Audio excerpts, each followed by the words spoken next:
Hey guys, welcome to Kicking Back and welcome to something a little bit new for us. This is Good Call. It's a quick chat with a legend from the world of football. And this, for our first go of this, we are starting with someone who was one of my favorite goalkeepers as a kid, funnily enough. He's played for an array of great clubs, West Ham, Newcastle, Portsmouth, Reading, and a brief stint in the MLS as well with FC Dallas, and now working as a pundit with ESPN. The one and only Shaka Hislop. Shaka, how are you? I'm doing fine, Lewis. I certainly feel old now after that introduction, but I remember I'm all right otherwise. I remember it like it was yesterday, honestly. I remember like the kits were so good back then, weren't they? I remember Yes, those goalkeeper kits. it's never good when they're like, oh, I used to look at you play when I was a kid. Well, yeah, that's Well, when I watch games now, everyone's younger than me. This is new for me as yeah. well. I'm struggling to really All right. Well, welcome to the club then, Lewis. Welcome. I wanted to ask you one of the things that I was curious about was making that transition from player to pundit. Must have been because ESPN, massive Mhm. organization. That must have been pretty daunting. But I was wondering how you actually found the challenge. Was it easier than you thought, more difficult than you thought? Listen, I go into everything with my eyes wide open. I'm not afraid to take on a challenge, and I'm not afraid to fail. And that is kind of how Sydney I approached and still approach my time at ESPN. I never planned to go into to media. I retired from FC Dallas, which is my last club here in the US, and then just got a call from a producer asking me to come up and do a couple of shows. I thought, why not? I had nothing else to do. Um, and from that they offered me a full time gig. So it's not something I planned for and kind of ever thought I'd do. But once I'm here, as I say, I'm not afraid to take on a challenge. And I did it, and just kind of speaking to the guys who were here at the time, Tommy Smith, Derek Ray, Janusz Mihalik were regulars on ESPN Press Pass, as it was called back then, just asking their opinions, seeing how they did things, how they managed things, some of the quirks behind the scenes of being in media, which you don't appreciate as a viewer, and just kind of take it from there. And listen, I realize I bring or I try to bring my own perspective, which is a unique perspective. I'm from Trinidad and Tobago, I'm from one of the smaller footballing nations in the world, and I just try to represent that side of who I am. Did you have Shaka? I'm just curious. Like, was it an easy transition for you, or were you just completely thrown in the deep end? Because obviously, from a footballer to a pundit on Yeah, TV. well, it felt easy. No, I say that because I've never been afraid to speak in public. I'm one of those. I've always kind of enjoyed that aspect of it. So this was just so working in media was kind of along that same vein, albeit it's a public that I can't see right now. I'm just staring down the barrel of a camera. But kind of speaking publicly, representing my positions, and defending my positions is something I was quite used to. As I say, the only difference here now is I'm speaking to a camera and the public. I can't see. That makes sense. I think one of the things that I'm learning a lot more about as I age, like we were talking about aging, is how fast football moves. Like maybe I didn't realize this so much as a kid, but there's so many different changes and tweaks, and I think goalkeeping is one of the most interesting positions.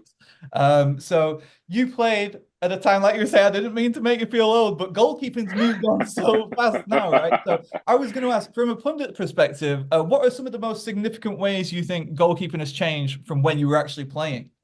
Oh, geez. Well, certainly the biggest change in the goalkeeping position, arguably over the last 50 or 60 years, came about in 1992, which, as it happened, was my first year as a professional. And that was where you had 6 seconds to handle the ball or to get rid of the ball. So the elimination of the back pass rule, as I think it was phrased. That has been the biggest, well, certainly law change as it affected the goalkeeper position. And I think what you've seen as a result since is just kind of the game moving on to the next step after that. So I always make the comment, people ask, how would I have fared, playing in today's game with the way goalkeepers play? And my initial response is I think I'd be all right. I used to play out on the park a lot when I was younger. Even when I went to university here in the US. Even when I was at university, I would often the coach would often bring me out to play out on the park. So I was quite comfortable at my feet. But back when I was playing, defenders didn't want the ball, so they passed the ball back. They would just turn their backs on you and just run up the park. They didn't want it, so you inevitably had to kick it long every single time. So that became the game at the time. So to how the game has gone now, where goalkeepers are very much a part of, ball playing part of the defense. That's just an advancement on that, in that as defenders have gotten more comfortable on the ball, as they've kind of positioned themselves in angles to receive passes from the goalkeeper. The next step is for the goalkeeper to be more actively involved, and that's just what you're seeing now. So it's not that it feels kind of a bigger shift than it is, but I think that's just the game inevitably developing. Who do you think the best goalkeeper in the world is right now? Or give us some who you think are good right now. I think the best goalkeeper in the world right now is not playing, strangely. I think Thibaut Courtois established himself as the best in the world, but then of course he went down earlier this season with that ACL injury, so he's been out. After Courtois, I would probably go Alisson, Neuer, and then Mike Maignan at AC Milan would also make my top five. And who comes in at fifth? Now you've got me racking my brains now. I'm not quite sure who I'd put in. I think there are a lot of likely contenders from there, whether we're talking Edison or Ter Stegen. There's some other likely contenders. What do you think would make Alisson better than Edison then? Because that's a big debate as well. Is Alisson better than Edison? Millie supports Man City. I'll just say that. Oh, is that? All right, okay. Just curious. Thanks for giving me that context, Lewis. I just feel Alisson is more reliable and more consistent, just in terms of his shot stopping and his presence in goal. I honestly don't think there's a lot between them, and I'll go so far as to say I think Edison is better for Man City than Alisson would be for Man City, and Alisson better for Liverpool than Edison would be for Liverpool. It's just a different game between how those two play, with City and their possession and Edison's passing range, and Liverpool are a high pressing team, so they don't need that kind of 60-yard passing range that Alisson is so good at and probably the best in the world at. They need somebody just with the greater presence that I think Alisson brings. That's a good point. Yeah. Hey, here's a question. I want to shift slightly and talk about Newcastle. Newcastle now, obviously, it's a good time to be a Newcastle fan. They're doing okay. But my question... as good a time as since when you were a little kid, Lewis. That's right. And I was playing for Newcastle. I remember the good old days. I remember. My question really on the Newcastle front was about their sort of position. I thought when that money came in, they spent so well and they built the team naturally. They didn't bring in these big stars, but they brought in reliable, handy players who were playing as part of a unit. Now, my question to you would be, looking at where Newcastle are today, what do you think they need to do to make them real title contenders year out? What do you think the next steps are? That's a really good question, and I'm not sure how to answer that. No, I'm with you. Certainly, once the Saudis bought into Newcastle United, of course, there was a lot of speculation as to how much they'd spend, kind of given their net worth, and talks of Kylian Mbappe and Ronaldo and Messi and all these sorts. But the more I spoke to people who were still involved at the club, I knew from that was not going to be the process, that they had actually kind of put aside a lot of money for a training ground and wanted to develop the infrastructure around Newcastle United, everything about it, the training ground, the stadium, build on the academy, the scouting networks, and then add players as they go along. Now, I think at times they maybe my criticism, maybe they spent a little bit more than I thought players were worth. Isaac at 80 million or something, so whatever it was at the time. We cover La Liga here, so I knew Isaac well from his time out in Spain. I thought that was an overspend, but then he comes in and totally transformed the way that Newcastle played, and their option now is worth every penny of that. So then I was a little bit slow. I was slow to criticize the money spent on Tonali, which I thought you could say was an overspend. But then, given the experiences around Isaac, I was not at all critical. But now, Tonali, through his issues, let's just call it that, he isn't available. This is a long answer to your question. I think what Newcastle need to do is continue adding to the squad. I think what this season has shown is that maybe the squad simply isn't deep enough to compete on all the levels. They showed over the previous 18 months under Eddie Howe that they were good enough and deep enough for relegation battle, as it was when Eddie Howe first took over. They were good enough and deep enough to compete in the Premier League, as he showed in his first full season, and they finished top 4. But they're still a little bit thin on the squad in terms of competing on all those different fronts and the challenges that playing midweek with European action brings. So you've got to add to the squad. But again, that for me, if you want to do that, if you want to be competing that way on the long term, that's something you do slowly. Chelsea is evidence that you don't just pack your dressing room full and figure it out from there. So I have absolutely no complaints about how Newcastle are going about their business, and this season's relative struggles, I think, is part of the process and part of the course. So I'm not at all critical. Of course, I'm a little bit disappointed. I'd love to see Newcastle win every single game, but I accept that that's not how the game works. I agree. I was going to say, no, I agree with you. I think they'll get there in the next few years, definitely. Yeah, the way that they play. Absolutely. I agree with you fully, Millie. I really do. And I have faith in them. I think, again, my conversations with people at the club, everybody's just so thrilled with the ownership, the job that they're doing. Keep in mind, coming off the back of Micah Ashley, the whole atmosphere around the club, around the Northeast is just so much better, and everybody's looking forward to what's to come. I'd actually managed to mentally block out Mike Ashley that whole time. I haven't thought of that name in a long time. I think a lot of people will be calling you and asking you for your tips on how to do exactly that. Hey, it's Lewis. I hope you're enjoying this interview. I know it's a little bit different from normal episodes, but I just wanted to say a massive thank you to our sponsor for this week's episode. It is, of course, Fibre Sports Memorabilia.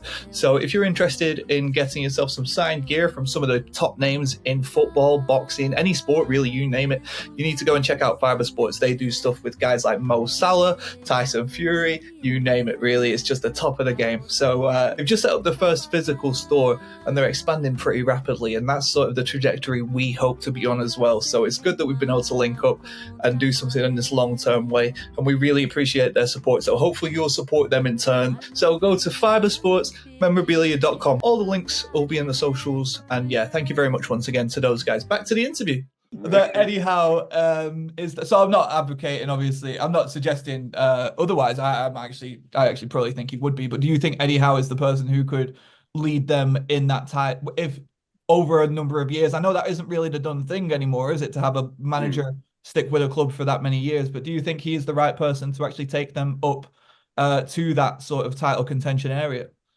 I do, and full disclosure, I'm very biased to Eddie Howe. Eddie and I were actually teammates at Pompey. We signed for Portsmouth the same summer, and Eddie got injured very first game of that season. That would have been 2002. Eddie got injured the very first game of the 2002 season. And then I think it took him 2 or 3 years before he eventually retired. He never really came back. He played, he would come back, play 2 or 3 games, and then break down again as a result of the injury, and that kind of forced him into coaching, which is why he's been able to have as much time coaching as at a young age as he has. So I'm biased. I say that unashamedly. But saying that, I do not think anybody could have done a better job than Eddie Howe had done when he took over. Let's keep in mind that Newcastle were rock bottom of the Premier League when Eddie Howe took over, and within 18 months had them finishing top four. I don't think anybody else would have done that. So at the very least, I think Eddie has deserved a lot of leeway. And again, you have rich owners. It kind of comes as part of the territory. There's going to be speculation about big name coaches, and I do not agree with any of that at all. I had the good fortune to be up at Newcastle's training ground. Saw Eddie Howe working with the squad. This would have been in March, should have been 2 years ago, so March 2022. And I am more convinced than ever that Eddie Howe is the right man for the job. As I say, this season has been disappointing, and thanks to shows like ours, there will inevitably be speculation. But I do not doubt that I think Eddie Howe gets this right. He just needs to be given that bit of time, and everybody at the club that bit of understanding as to what it takes to continue to compete at every single level. Especially given what you said about the way they've set it up with the infrastructure of actually focusing on the development of players, not just bringing in ready-made superstars and things like that. But I mean, when I look at Eddie Howe's pathway from where he started with Bournemouth to where he ended up with Bournemouth and everything like that, it does all check out, right? He does seem like the guy to do it. I actually, though, on the topic of money, one of my last questions really, and this has been really fascinating, by the way, so thank you very much, but I was curious to know, it's a more of a general question, not so much aimed at Newcastle but inspired by them, the massive sums of money exchanging hands in football these days. Do you think it's good for the game, bad for the game, or a fact of life, just is what it is, somewhere in the middle? It's a fact of life, somewhere in the middle. Actually, as we talk about money in the game, I was talking to somebody yesterday about my first pro contract at Reading. I signed my first pro contract September 1992 for the princely sum of £400 a week. Oh, so wow. no, now we're talking about players making £400,000 a week. That just kind of speaks to how the game has gone. Listen, I think it's right in the middle because the money is in the game. There's money being made. You know, the game isn't going broke as a result of players' salaries, etc. As a matter of fact, those salaries keep going up, which suggests that there's money there. There's commercial opportunities that continue to be unlocked or built on. And players are the assets of the game. Fans are the lifeblood of the game. Players are the assets of the game. So if the money is there, then I have absolutely no problem with the players getting their just rewards out of it. I think the concern though is, and why I mentioned the fans and them being the lifeblood of the game is at times they are neglected. Ticket prices continue to go up exponentially. Kits keep getting changed every season. I saw on social media this morning that Nike is introducing a new ball for the second half of the season. That means, people are going to be going out and buying that new ball. Stuff like that. The over commercialization at the expense of the fans, I don't think is great. Maybe that aspect of it needs to be addressed. But in terms of the wages, certainly that players continue to command, if it's there, then they're entitled to it. This is spurred. I'm really sorry. I've got one more question. That's all right. It's just occurred to me as you were saying that. I think one of the things when you talk about the wages and stuff like this, I do agree, but I also do think they can have a massive effect on really young players. I heard recently a story about a young player who signed for Chelsea. Can't remember the name, honestly, but he signed for big money and he might have been 13, 14 years old, something like that. And that struck me as a bit of a pivotal moment, actually. A very quiet one. It wasn't really widely picked up. I thought, wow, I think he might have sold for around $1 million. I'm going to check this out and I will clarify if I'm wrong. But at that age, do you think there should possibly be some sort of almost, not I want to say policing, but just some sort of really duty of care to younger players when it comes to the massive sums of money and things like that? Do you think there is actually a responsibility to these kids who are coming through into these. Well, I think that's kind of part of the commercialization of the sport, the capitalism of not just sport but society. If one club is willing to, if two clubs are vying for a player, for argument's sake, and I don't know the story that you reference, but if two clubs are vying for a player, a young player, regardless of the age, and his agent slash parents are able to drive the price up, then so be it. I have absolutely no idea and no issue with some kind of task force as you propose, kind of looking at the over commercialization, over capitalization of sport. That probably is a discussion, and again how it leans into the fabric of the game, including the fans, including any kind of community outreach, how it affects the grassroots of the game. While the money continues to grow the top end of the sport, I think grassroots continues to be underserved and underfinanced. So that could be a part of the task force remit. But in terms of the complaints, the complaints around that money and young players getting that money at an early age, that's no different from my day. The sums are a whole lot less, but the complaints are still there, or the discussions are still there. Just as a kind of a parallel to it, when I left Reading for Newcastle United, it was the transfer fee was somewhere around 1.5 million pounds. I actually had a clause in my contract. I had a clause in my contract that I would get, if memory serves me, something like 30% of the transfer fee, because I was coming from university, and I'm able to write these things in. I arrived at Reading as a trialist, so it was kind of, and again, it was for £400 a week. So the guy who's representing me at the time was able to get that clause included. As far as Reading was concerned, they had nothing to lose. But then once that bid was offered, once that bid was accepted, I got a call from Keegan, and he said he had an issue with it.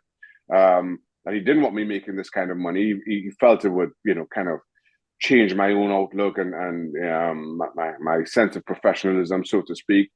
Just as you're saying, Lewis, that kind of money spoils you. So in the end, I accepted. I dropped the clause because I wanted to move. But again, this is, oh God, I'm going to age myself here again.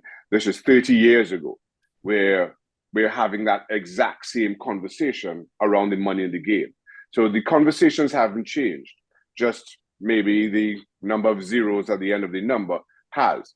But that conversation will not go away while we continue to kind of respect while we continue to just kind of, again, just over commercialize and capitalize on the game. The solution being, I feel that the grassroots of the game can be better serviced. That is fascinating. Hey, thank you very much for your time, Shaka. I really appreciate that. That was great.